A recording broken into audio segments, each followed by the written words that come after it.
ערב טוב לכולם. נשיא האוניברסיטה, הרקטורית, פרופסור מוקיר, חברות וחברי הסגל, סטודנטים וסטודנטיות, אורחים ואורחות נכבדים. אני דווקא רוצה לפתוח בתודה גדולה לגברת איילת פישמן, איפה היא? מנכ"לית המכון ללימודים מתקדמים, על העבודה המאומצת מאוד שהיא עשתה כדי לארגן את היום הזה, על כל חלקיו, כמובן גם אתמול, אז אני רוצה להודות לה, ואני רוצה להודות לפרופסור רון חריס, שהיה שותף מלא בארגון של האירוע. זו זכות גדולה עבורי לברך אתכם הערב לרגל הוצאתו של פרופסור יואל מוקיר, מן הכלכלנים וההיסטוריונים הכלכליים החשובים והמשפיעים בעולם, חתן פרס נובל למדעי הכלכלה, ואחד החוקרים שעיצבו מחדש את האופן שבו אנו מבינים את מקורות הצמיחה, החדשנות והשגשוג של חברות אנושיות. מחקרו של פרופסור מוקיר מזכיר לנו אמת יסודית. כדי להבין את ההווה ואת העתיד, אין די בניתוח נתונים עכשוויים. עלינו להבין את ההיסטוריה הארוכה של הרעיונות, המוסדות והתרבויות שעיצבו את ההתפתחות הכלכלית האנושית. ההיסטוריה הכלכלית אינה עוסקת רק במה שהיה. היא מספקת לנו מעבדה עצומת ממדים להבנת התנאים שאפשרו לחברות מסוימות לפרוץ קדימה, בעוד אחרות נותרו מאחור. אחת התרומות המקוריות והעמוקות של פרופסור מוקיר היא הדגשת תפקידם של רעיונות, של תרבות ושל ערכים בתהליכי התפתחות כלכליים. שוב ושוב הוא ראה שהמהפכה התעשייתית לא הייתה רק מהפכה של מכונות או של הון, אלא בראש ובראשונה מהפכה של ידע, של פתיחות אינטלקטואלית, של סקרנות, של חופש מחשבה ושל מוסדות שאפשרו לידע להצטבר, להתפשט ולהפוך לכוח יצרני. בהקשר זה מחקריו של פרופסור מוקיר גם מחזירים אותנו לשאלה קלאסית שהעסיקה את מדעני החברה מראשיתם. כיצד רעיונות דתיים, מוסריים ותרבותיים משפיעים על ההתנהגות הכלכלית. כפי שמקס ובר הראה ביצירתו המכוננת, האתיקה הפרוטסטנטית ורוח הקפיטליזם, האמונות הדתיות אינן רק עניין פרטי של אמונה, אלא עשויות לעצב תפיסות של עבודה, חיסכון, אחריות, יזמות ומשמעת עצמית. פרופסור מוקיר ממשיך את השיחה האינטלקטואלית הזו מנקודת מבט היסטורית רחבה ומורכבת אפילו יותר. הוא מראה שהשפעתה של הדת על הכלכלה אינה קובעת חד-ממדתיות. היא משתנה לאורך זמן בהתאם לנסיבות ההיסטוריות, למוסדות ולרעיונות חדשים. בכך הוא מזכיר לנו שלא ניתן להבין את ההיסטוריה הכלכלית ללא הבנת ההיסטוריה של התרבות ושל הרעיונות. אינני כלכלן, אך יש לי הבנה מסוימת בפילוסופיה של ההיסטוריה, וניתן לטעון שאומנם מוקיר אינו חסיד האידיאליזם הרעיוני, הוא ביקורתי כלפי המטריאליזם ההיסטורי המרקסיסטי, ומציע אלטרנטיבה אפיסטמית למסורת המרקסיסטית. במקום לראות את הידע כתוצר של המבנה הכלכלי, הוא רואה בידע, בתרבות ומוסדות הקוגניטיביים את הכוח המחולל של הצמיחה הכלכלית. בכך הוא קרוב יותר למסורת הוויבריאנית, אשר בתורה יורשת יסודות מרכזיים מן ההבנה ההגליאנית של ההיסטוריה, כתהליך של התפתחות רעיונות, אך הוא מתרגם מסורת זו למסגרת אבולוציונית, אמפירית ולא מטאפיזית. רעיון חשוב המודגש בכתביו של פרופסור מוקיר, שנדמה לי שהוא חשוב במיוחד בתקופה שבה אנו חיים, הוא הצורך למקם את ההווה בפרספקטיבה היסטורית. אנו נוטים לעתים להתמקד במשברים, באיומים ובתחושות חוסר הוודאות המאפיינת את זמננו. אולם פרופסור מוקיר מזכיר לנו כי כאשר אנו בוחנים את ההיסטוריה הארוכה של האנושות, אנו מגלים שמונחים של תוחלת חיים, בריאות, תמותת ילדים, השכלה, תזונה ורמת חיים בסיסית, האנושות חיה כיום בתקופה הטובה ביותר שידעה מעולם. אין בכך כדי להמעיט מן האתגרים העצומים העומדים בפנינו, אלא כדי להעניק להם פרופורציה היסטורית ולהזכיר שהתקדמות אנושית היא אפשרית כאשר חברה משקיעה בידע, במדע ומוסדות פתוחים. מעבר להישגיו המדעיים המרשימים, מי שזכה להכיר את פרופסור מוקיר יודע שהוא מייצג שילוב נדיר של מצוינות אינטלקטואלית עם צניעות אנושית. למרות מעמדו כאחד החוקרים המשפיעים בעולם, הוא נותר אדם נגיש, נדיב ברוחו, פתוח לשיחה ולוויכוח וסקרן באמת כלפי רעיונות של אחרים. כשהרמתי אליו טלפון לברך, הוא לא הכיר אותי קודם, ודיברנו על זה 20 דקות, באמת התוודעתי לאדם מאוד מאוד נדיב מכל הבחינות. זו אולי אחת המעלות הגדולות של איש אקדמיה, היכולת להמשיך לשאול שאלות ולהיות פתוח גם כאשר נדמה שכבר השיג את הפסגה. עבורנו, בפקולטה למדעי החברה באוניברסיטת תל אביב, יש גם ממד אישי של גאווה. אנו שמחים וגאים על כך שפרופסור מוקיר משתייך לבית ספר לכלכלה שלנו. נוכחותו מחזקת את מעמדה של הפקולטה כמרכז למחקר פורץ דרך ומזכירה לכולנו את הייעוד העמוק של האוניברסיטה. לא רק לייצר ידע, אלא גם להעמידו לרשות החברה כדי שתוכל להבין טוב יותר את העברה, לנווט את ההווה שלה ולעצב בתובנה את עתידה. פרופסור מוקיר בשם כולנו, תודה על כך שהסכמת להיות עמנו הערב ולחלוק איתנו את מחשבותיך. אנו מצפים בכליון עיניים לשמוע את הרצאתך, ללמוד מתובנותיך ולהמשיך ולשאוב השראה ממחקרך ומן הדוגמה האישית שאתה מציב לחוקרות וחוקרים ברחבי העולם. ברוך הבא ותודה רבה על נכונותך לחלוק עם הקהל הרחב חלק מרעיונותיך. אני רוצה להזמין את פרופסור אראל פורת, נשיא אוניברסיטת תל אביב, לברך. בבקשה. שלום לכולם. אני גאה מאוד לברך באירוע החשוב הזה. אנחנו גאים בכך שנמצא כאן איתנו היום פרופסור יואל מוקיר, להלן יואל. לפני כשנה או משהו כזה, כשנודע על זכייתך בפרס נובל, התקשר אליי חברנו המשותף רון חריס והודיע לי על הזכייה שלך. מיהרתי לכתוב לך וואטסאפ, ולדעתי תוך שעה ענית לי. באותה וואטסאפ כבר ניצלתי את ההזדמנות, כשעדיין אתה לא יודע כמה הזמנות יהיו לך, והזמנתי אותך לבוא לכאן ואמרת כן, ואנחנו מאוד שמחים שאתה כאן איתנו. אבל אנחנו צריך להגיד, יש לנו מניות בך.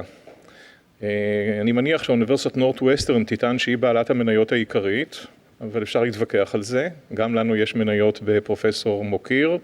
במשך 25 שנה, או קצת פחות מ-25, 20 וכמה שנה, הוא מבקר באופן קבוע בבית הספר לכלכלה כאן באוניברסיטת תל אביב, מלמד, מרצה, ידוע לא רק כחוקר משכמו ומעלה, אלא גם כמורה מחונן. אני נכחתי אתמול בהרצאה שהוא נתן, בדיון שהוא נתן בפקולטה למשפטים עם כלכלנים והיסטוריונים, ואני מבטיח לכם שזאת תהיה הרצאה לא רק מלומדת, אלא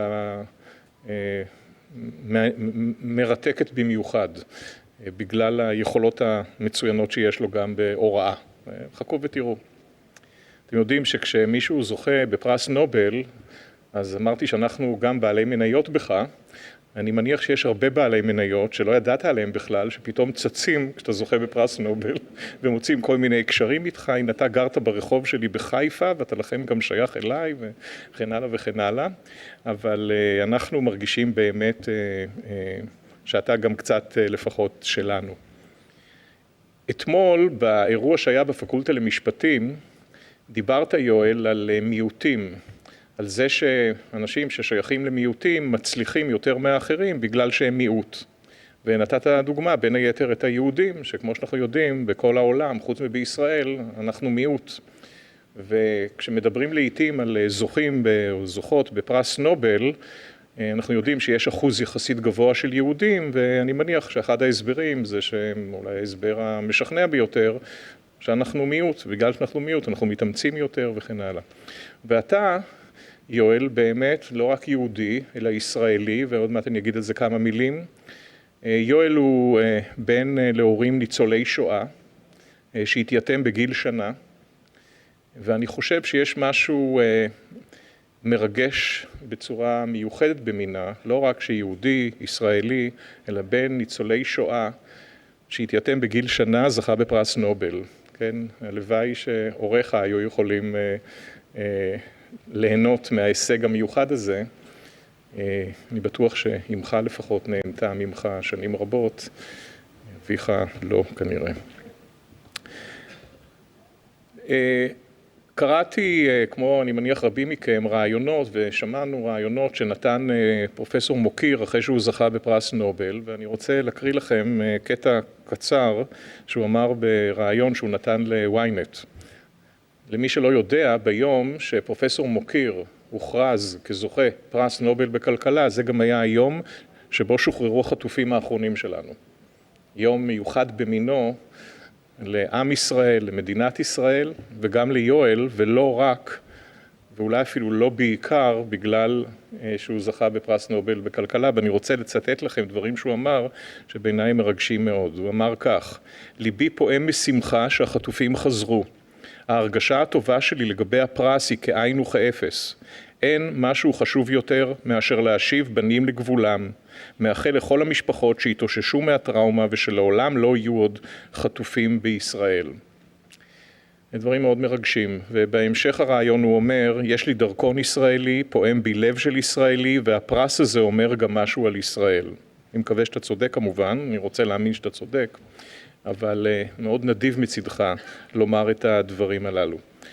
באירוע שהיה בפקולטה למשפטים אתמול, גם אתה הזכרת את, כן, כמו שאתם יודעים, כבר אמל דיבר על זה וידברו על זה אחרים, התחום של, כן, של ההיסטוריה הכלכלית של הצמיחה והקשר שלה לטכנולוגיה ולחדשנות.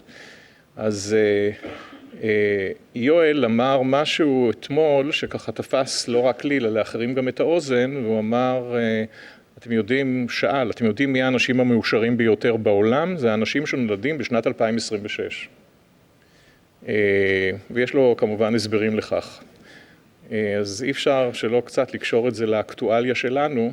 אני מקווה שמה שאתה אומר חל גם על ישראל, ושמי שנולד כאן ב-2026, כולל הנכדה שלי שנולדה בשנת 2026, ייהנו מהנבואה שלך, ושגם כאן נוכל יום אחד להגיד שהמאושרים ביותר הם אלו שנולדו בשנת 2026 או בשנים שלאחר מכן. כולנו מצפים בכיליון עיניים לשמוע את מוצא פיך, ואני בטוח שזה יהיה אירוע, הרצאה שכולנו נהנה ממנה מאוד. תודה רבה לך שאתה חלק מהמשפחה של אוניברסיטת תל אביב. אוקיי, תודה לפרופסור פורת. סדר היום עכשיו הוא כזה. אני אבקש תכף ממי שיציג את פרופסור מוקיר לעלות לבמה, אז אני אציג אותו תכף, נשאיר אתכם במתח מי הוא לרגע. אחרי זה פרופסור מוקיר כמובן יעלה לבמה וייתן את הרצאתו. לאחר ההרצאה נקיים שיח, הוא ואני, עם שאלות שאתם או הציבור שלח לנו. אספנו הרבה שאלות, לא ניתן כמובן לשאול את כל השאלות ששלחתם, אנחנו קיבצנו אותם בכמה מקבצים, וכמובן נשאל אותם ככה במרוכז, ככה שניתן להזדמנות לפרופסור מוקיר לענות על חלק מהדברים שמעניינים אתכם כקהל רחב, כמה שניתן, כמה שיתיר הזמן כמובן. אז כדי להציג את פרופסור מוקיר, אחד מהחברים הוותיקים שלו הוא פרופסור יעקב קובי מצר. קובי מצר הוא פרופסור אמריטוס לכלכלה מהאוניברסיטה העברית.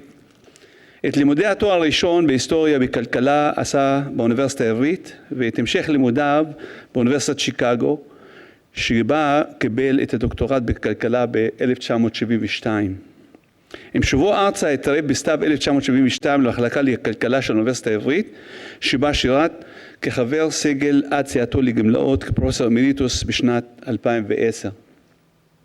עניינו המחקרי העיקרי הוא היסטוריה כלכלית. כמה מחקריו עסקו בנושאי התחבורה מסילתית ברוסיה הצארית ובסוגיות שונות בהיסטוריה הכלכלית של ארצות הברית. בעשורים האחרונים עבודתו מתרכזת בכלכלת ארץ ישראל בתקופת המנדט ובמשק הישראלי, ובהיבטים כלכליים של לאומיות אתנית וחברות מתיישבים במבט היסטורי. באוניברסיטה העברית מילא מגוון תפקידים, בהם ראש המחלקה לכלכלה ודיקן הפקולטה למדעי החברה, כמו כן שימש חבר הוועדה, נדמה לי שהיית שם כשאני למדתי באוניברסיטה העברית, כמו כן שימש חבר הוועדה האקדמית המנהלת של האגודה הבינלאומית להיסטוריה כלכלית, ונשיא האגודה הישראלית לכלכלה בשנים 2013-2018, וכיהן כנשיא האוניברסיטה הפתוחה. פרופסור מצר, בבקשה להציג את פרופסור מוקיר. פרופסור אריאל פורט, נשיא אוניברסיטת תל אביב, פרופסור אמל ג'מאל, דיקן הפקולטה למדעי החברה, קהל נכבד. אני מודה על ההזמנה להציג היום את המרצה, פרופסור יואל מוקיר, חתן פרס נובל לכלכלה לשנת 2025, וחברי הקרוב במישור האישי והאקדמי כאחד, זה יותר מיובל שנים. ראוי לציין בהקשר זה, כי היכולת לבנות ולשמר קשרי חברות אמיצים עם עמיתים, תלמידים וידידים מנוער, היא סימן היכר בולט באישיותו של יואל, שבזכותו נוצרה הקהילה המגוונת של חבריו הקרובים שאני שמח להימנות עליה. הכנס המרגש ורב המשתתפים שערכו לכבודו תלמידיו בעבר ובהווה באוניברסיטת נורת'ווסטרן לפני כחודש לקראת יום הולדתו ה-80 ממחיש היטב את מהותה של קהילה זו. אשר לפן האקדמי החלטתי לוותר על המתכונת המקובלת להצגת מרצים מן האקדמיה על ידי ציון הפרסים והכיבודים שלהם זכו והספרים שכתבו שלא הייתה מותירה זמן להרצאה שלשמה התכנסנו. ובחרתי במקום זאת להקדיש את דבריי לכמה הערות שמתייחסות להיסטוריוגרפיה של ההיסטוריה הכלכלית המודרנית ובאמצעותן להאיר את מקומו של יואל בתחום. בראשית שנות ה-60 של המאה שעברה הסתמנה מגמה היסטוריוגרפית חדשה שהובילו חוקרים צעירים במחלקות אוניברסיטאיות לכלכלה, שעיקרה אימוצן של התיאוריה הכלכלית ושל שיטות המחקר הכמותיות הנקוטות במחקרים אמפיריים בכלכלה ככלי עבודה עיקריים בחקר ההיסטוריה הכלכלית. המגמה הזאת הלכה והתעצמה עם השנים, כשהיסטוריונים כלכליים במספר הולך וגדל הוכשרו רובם במחלקות לכלכלה באוניברסיטאות המחקר שהפכו לביתם האקדמי. אין זה מפתיע לכן שמרבית ההיסטוריונים הכלכליים שאימצו מסלול זה, רובם בארצות הברית ומיעוטם בבריטניה, עסקו בסוגיות שמאפשרות ניתוח אמפירי כמותי הנשען על התיאוריה. אולם בעשורים האחרונים אנחנו עדים להכרה הולכת וגוברת בקרב חוקרים בתחום, כי המורכבות של רבים מהתהליכים והתופעות בעבר הכלכלי מצביעה על הצורך להתייחס לגורמים פוליטיים, חברתיים ותרבותיים כדי לרדת לחקרם, ולכן אינה מאפשרת לחקור אותם במונחים כלכליים בלבד.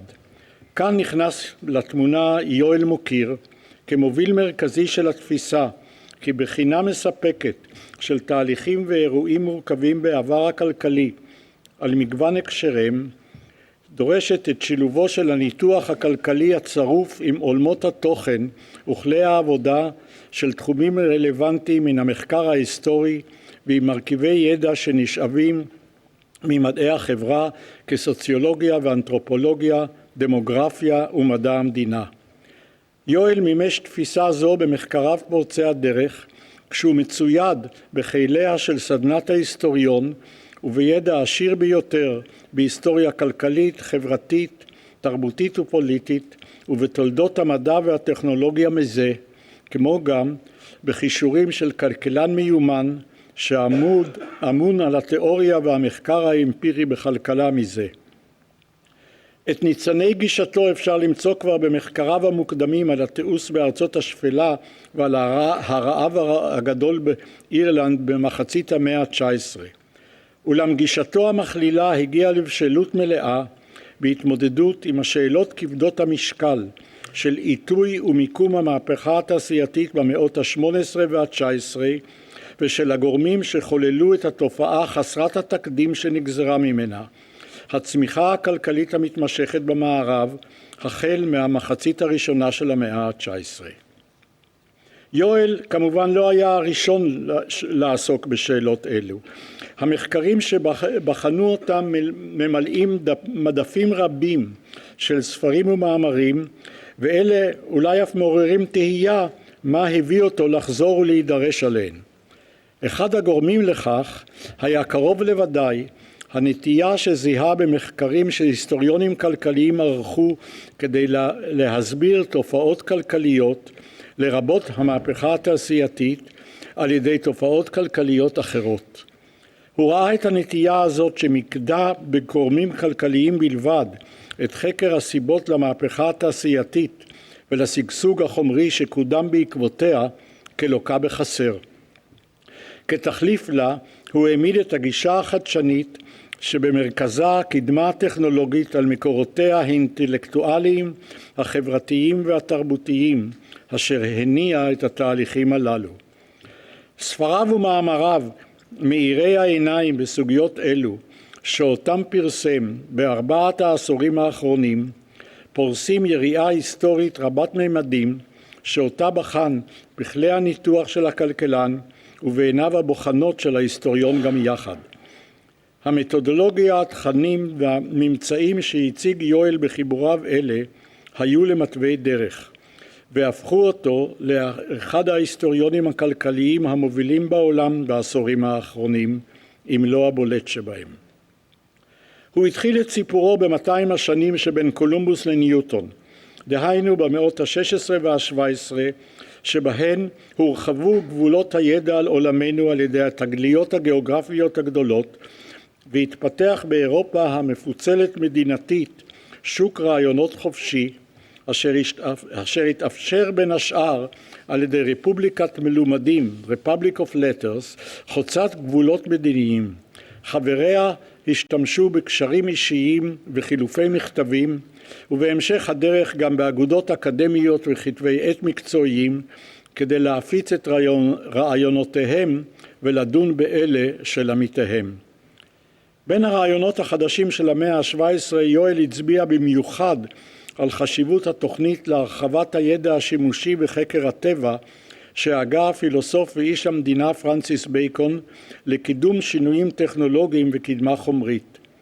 תוכנית זו והמהפכה המדעית של המאה ה-17 בישרו לתפיסתו את השינויים המפליגים של המאה ה-18.